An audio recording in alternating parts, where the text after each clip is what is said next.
ഉപനേതൃപദവിയിൽ രണ്ടും കൽപ്പിച്ചാണെന്ന സന്ദേശം നൽകി CPI. LDF എല്ലാ സ്ഥാനവും ഒരു പാർട്ടിക്കെന്ന രീതി മാറിയേ തീരുവെന്ന് സംസ്ഥാന സെക്രട്ടറി ബിനോയ് വിശ്വത്തിന്റെ കടുത്ത പ്രതികരണം. ഉപനേതാവ് പദവിയിൽ ചൊവ്വാഴ്ച ഉഭയകക്ഷി ചർച്ച നടക്കാനിരിക്കെയാണ് ഒരടി പിന്നോട്ടില്ല എന്ന് CPI വ്യക്തമാക്കുന്നത്. പറയാനുള്ളതെല്ലാം തുറന്നു പറയണമെന്ന പാർട്ടി തീരുമാനം അനുസരിച്ചാണ് ബിനോയ് വിശ്വം വിട്ടുവീഴ്ചയില്ലാത്ത നിലപാട് പറഞ്ഞുപോയത്.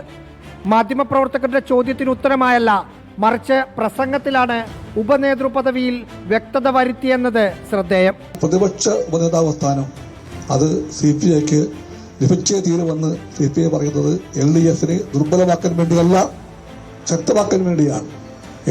LDF ആയി പോകണമെങ്കിൽ അത്തരത്തിലുള്ള പങ്കുവയ്പ്പുകളും തീരുമാനങ്ങളും ഉണ്ടായ തീരുമെന്ന് CPI വ്യക്തമാക്കട്ടെ.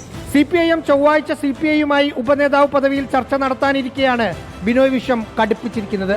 വിട്ടുകൊടുക്കേണ്ടതില്ലെന്ന നിലപാടിൽ തന്നെ CPIM ഉറച്ചു നിൽക്കുകയാണെന്നാണ് വിവരം.